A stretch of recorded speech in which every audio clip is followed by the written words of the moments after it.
Minute by minute. Minute by minute. We haven't thought about winning. Minute by minute. So I know what test you're going to take it and we're just going to ramble. Ramble. Physical's not about the size. It's a guy who's there faster and in your face who's there first who wins the physicality battle. Hitting well. When we play to our game plan, it's working. So stick to it, and we're going to keep chipping away, just like that Python we've spoken about the last few weeks. Squeeze them out. Let's go.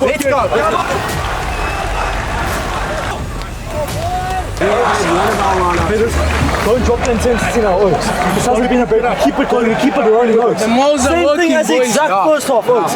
Keep it going. Take it from the start of the game when we were all scared to play these, Oaks. Keep that energy and let's go, Oaks. From the start of the game, it's 0-0, boys.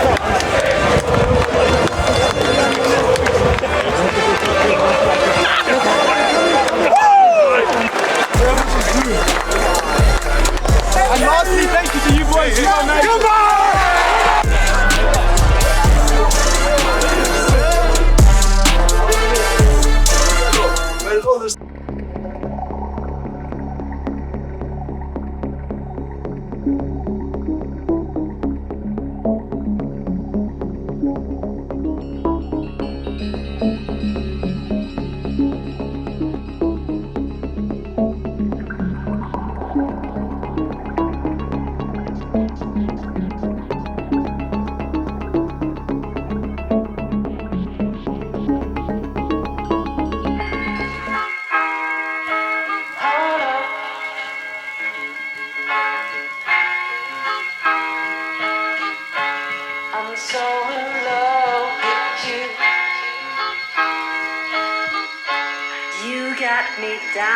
It is day 2 of the Saints Sports Festival.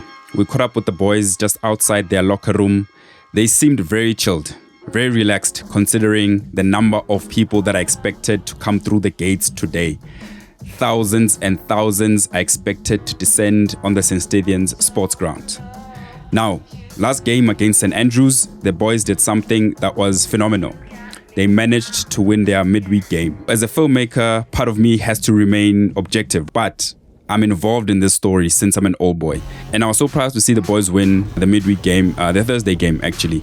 And it's something that we hadn't seen in a long time. In fact, like I said before, it's something I had never experienced, coming to the festival and seeing our team win the Thursday game.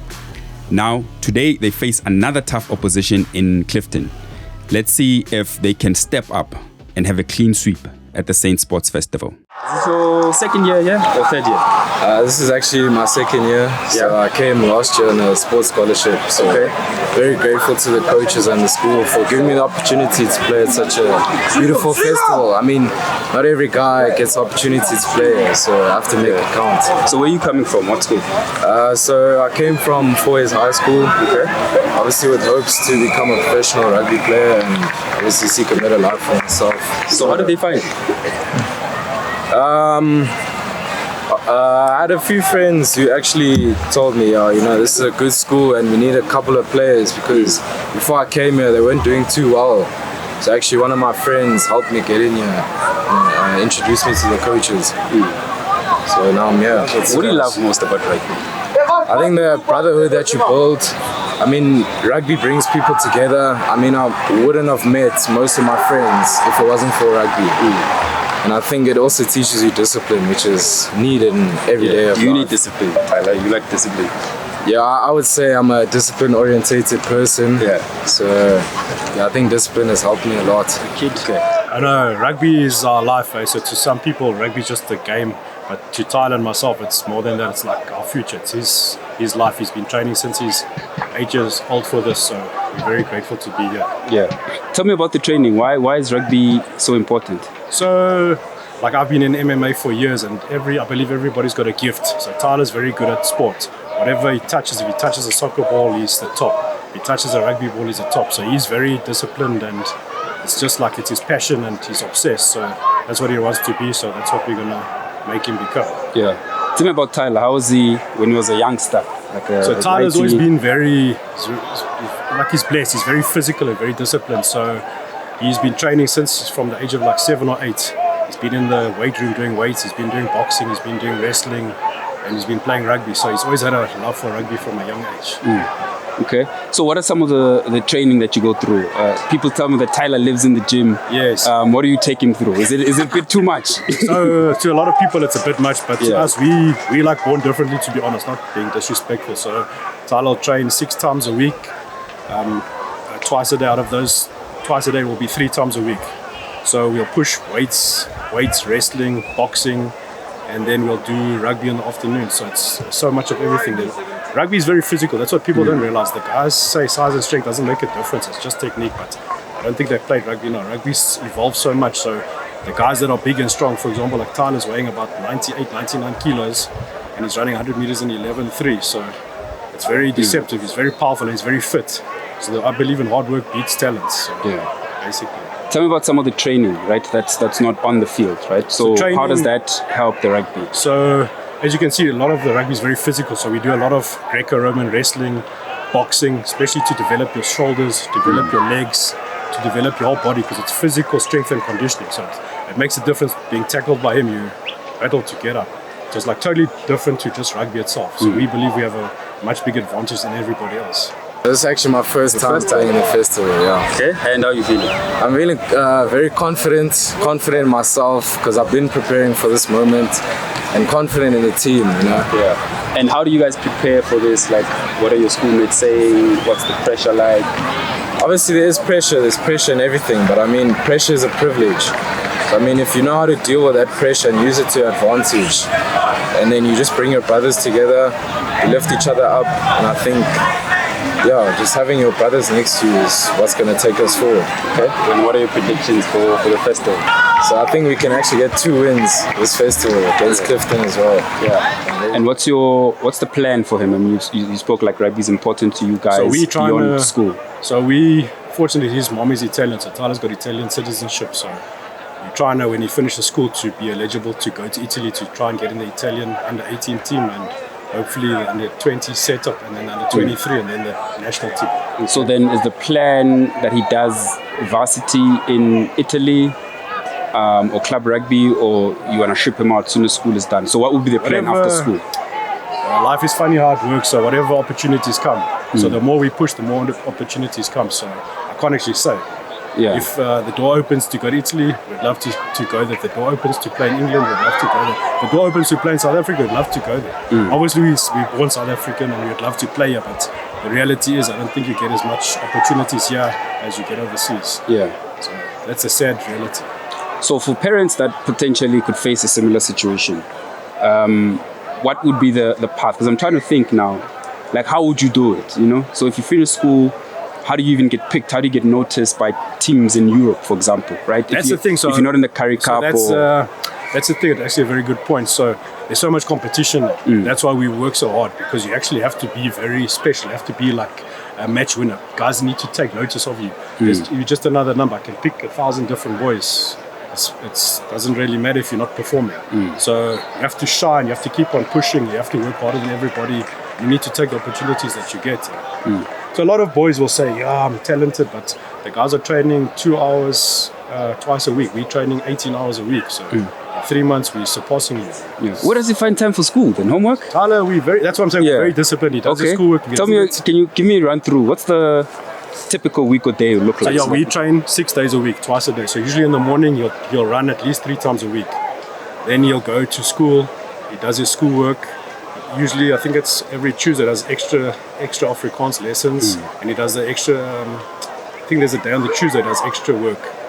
Then he has rugby practice. Come back, have food, shower. We're in the gym. Come back from the gym, does his homework, goes to bed. So we're like it's military style operation.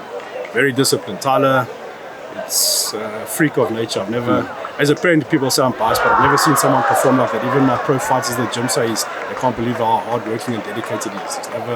And that's the thing also, is if you're a white belt and you train with white belts, you'll always be a white belt. You're training with a black belt and you're training with pro rugby players, obviously you're going to perform better. It's the law of nature. And I hear he does well at school also. Does very well. Smart kid also. I was actually shocked. He got 4 distinctions at the end of the year, so he got half colours. Yeah. So he's pushing Tyler. He's very smart. And how's your relationship with him? Tyler's like my best friend. He's my training partner. So if he doesn't train with me, I actually like a bit frustrated and miss him, because starting to give me a go. I think it's gonna pass me. Yeah. So is it your way of staying close to him? I mean, I've got 2 little boys also. Yes. And you find things that So you this is have the in thing common. also. A lot of people say to me, you push Tyler too much, but in reality, I'm actually slowing him down. So I'll give you an example. At 9 o'clock on a Sunday night, he tells me, Dad, I'm bored. I'm going to go run 3Ks. Which child you see And doing you're that? like... And I have to slow him down because we know we've got rugby practice too. So everything is moderation. So the trick in life is you need to find your talents and you need to push your kids in the talents that they love. If you force them to do something they don't want to do, they'll actually be cross with you and not actually perform. But if you let them do something that they love and enjoy, and you actually motivate them to do better, and they actually see their progress by getting awards and scoring tries, and life is easy. Okay. So what are your ambitions after school? So hopefully I want to play professional rugby. Hopefully get a contract over here or maybe overseas, wherever the door opens for me. So I'm just ambitious for that. Yeah. What would it mean for you and your family to get a contract, professional contract? I mean, it would mean everything to me because I've been wanting that contract ever since a young boy, since grade 4. I've been wanting to play professional and obviously just make my dreams come true. Why is that? It's my passion. Rugby is my passion. Rugby is my life. Every day I get up, that's all I want to do is just play rugby, train, eat, sleep, rugby, repeat. That's So it. you enjoy this? Yeah, I love it. So if you can give me a summary of who Tyler is, what would you say? Summary. I'd say just remember the name because you will see me in a couple of years and just know that I'm coming for that position. I'll be there. And I would say I'm a very family-orientated person, a person who loves a laugh. I'm risk tolerant, I love to take risks. And yeah, I just say, rugby is my life as well. That's it. Part of the ongoing theme in the series has been what this community that Charlie and Coach Toriso have been building. And it was great to see another one of my former classmates, Von Jones, who's a great supporter of the team, come through to give them a jersey handout and a talk, which was actually quite moving and quite personal. Standing in front of you boys, firstly because I feel like an old man, because 24 years ago, almost to the day, I got my first cap for the White. With Charlie. And it is so special to be standing here 24 years later with one of my best mates who's now the director of rugby at the school. And I think for me, just reflecting on what happened this day 24 years ago, I was fortunate enough to be part of a very strong and special Saints team as part of the school's history. And I only got a handful of caps for the first team. And ironically, I went on to play rugby at Stellenbosch after Saints. But I can tell you there's only one rugby jersey that hangs up in my study today, and that's my white jersey. It means an incredible amount to me, and I know it means a lot to you. It's so, so, so special. It's a big responsibility to play in the white jersey. And your job is to leave it in a better place than the person who wore it before you. And that goes for the boys who aren't starting today. Push the boys in front of you. For the boys who are starting today, don't take it for granted. Responsibility is one thing, but I'll tell you what I saw on Thursday. And that was a side that's starting to create expectations. It's been hard coming here as an old boy for the last 10 years. My son is 8 years old, and going into Thursday, he told me he wanted to go to St Andrews College. I'll tell you, we came home on Thursday night, and that's fundamentally changed. That's what you boys are doing here. That's what expectations means. Make sure the school understand how special this team is. It's a special place, this. Everyone's right behind you. A very cool thing which was unexpected in the sense of the scale of it. Obviously it was expected that there'll be lots of war cries and cheering and whatnot, but I did not understand the magnitude of the planning and the coordination that goes into this thing. Now the boys during the festival, they start in this outside amphitheater. I guess they were practicing to get their war cries going, and then they move on to this hill where then they start this chant. I suppose, again, the chant is something that helps them to get going. I have no idea what they're saying or what it means, but you can see the energy that they bring to the festival and how everyone, all the eyes, the drones, the cameras, just moved to them on this hill. And I suppose part of it is a show of camaraderie, because there's 15, maybe 22 guys in that locker room that are getting ready to go on the battle for their school. And these guys have to do their bit as the guys not on the field to support them. And I'll tell you this was quite spectacular and actually amazing to see it come together.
Boy, all the best,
Come Oaks! Yes, boys!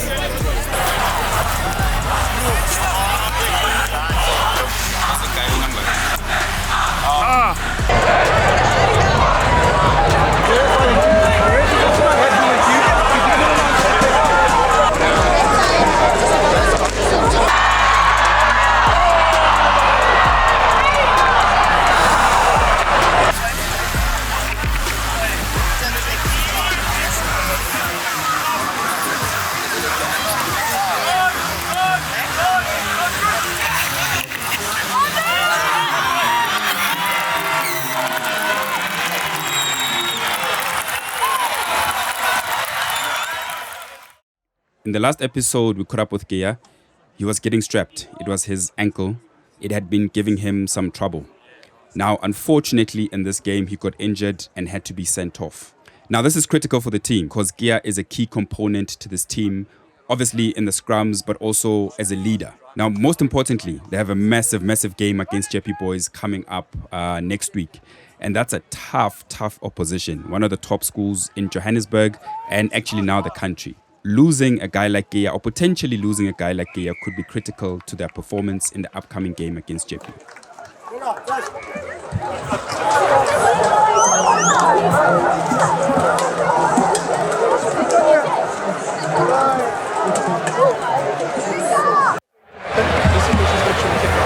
Alright, let's just make sure we get that out.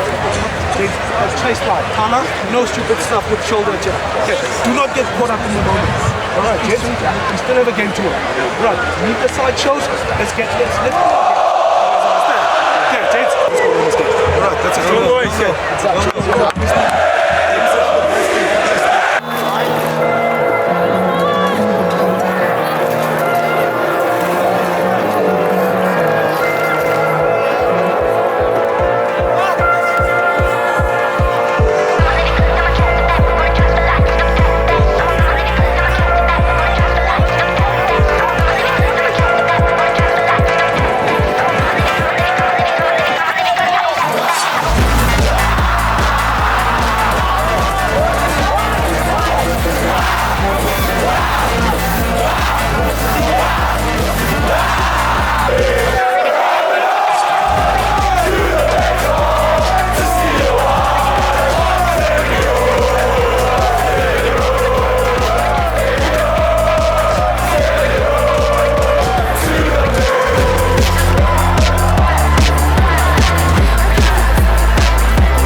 Thank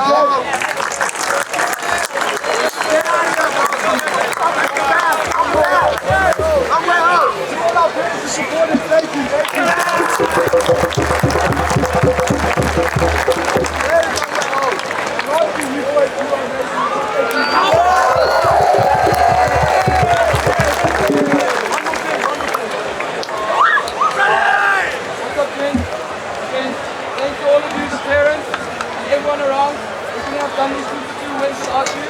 And one more thing, can a special girl, Alex Beal, please come out the road?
Spot together.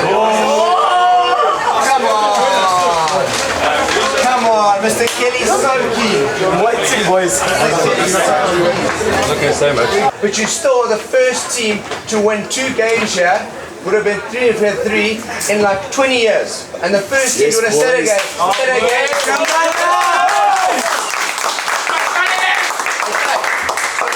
Celebrate and then come back and work harder for Jeppy. Okay. Thank you.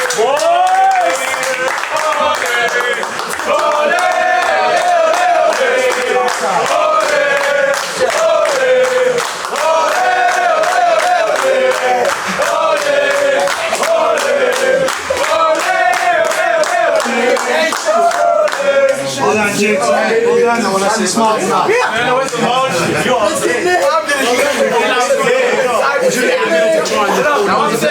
was cynical. I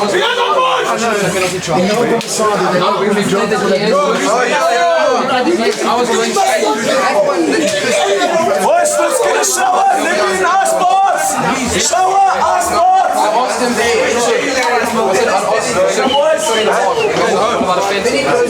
I showed you that you guys are clearly uninterested. Nah.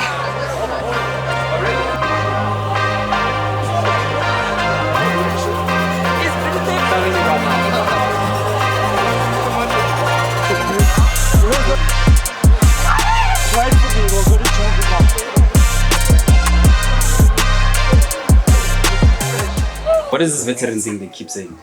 I'm the oldest standing member of the first team currently. I've been playing since grade 10. This is my third year playing. Okay.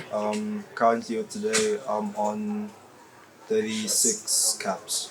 Okay. Is that the most capped in the school? No, the most caps in the school I think right now is held by Mr. Shia. Just over 50 caps. Yeah. Now he played a long time. He played a Nah. long time. Okay, cool. So how's the game for you today? I think a lot of supporters and a lot of people have a mentality that Saints is just the same as it's been for the past 2 years. But especially with the boys we've currently gotten so far, it's a mindset of belief that we've carried on from last year. Work that we've put in from the end of last year haven't stopped and have carried on until this moment of time. Has been able to allow us to have a mentality to go onto that field and dominate physically to a school that's competing with the likes of Bishops. So I think for that's a plus on our side.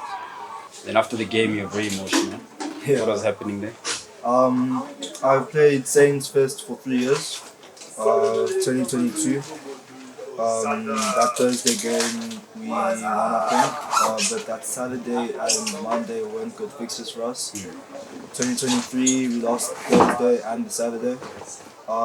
So just like with the season, how they've gone for 2022 and 2023 since I've been playing, winning a Thursday game in front of a crowd like this, we're currently on a 3-game streak going towards Saturday.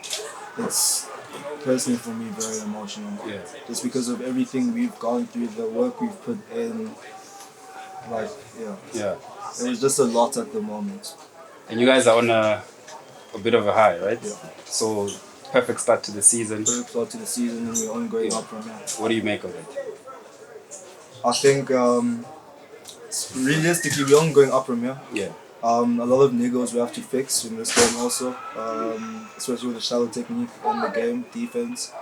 Otherwise, I think just don't get big heads, keep ourselves motivated, and just dominate in the field. Another great performance from the boys in terms of getting the result that was required. This is another piece into the puzzle of this narrative of the legacy of St Stithians Rugby.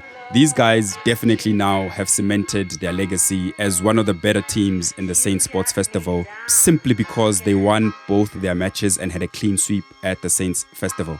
It's something that had not been done in a very, very, very long time.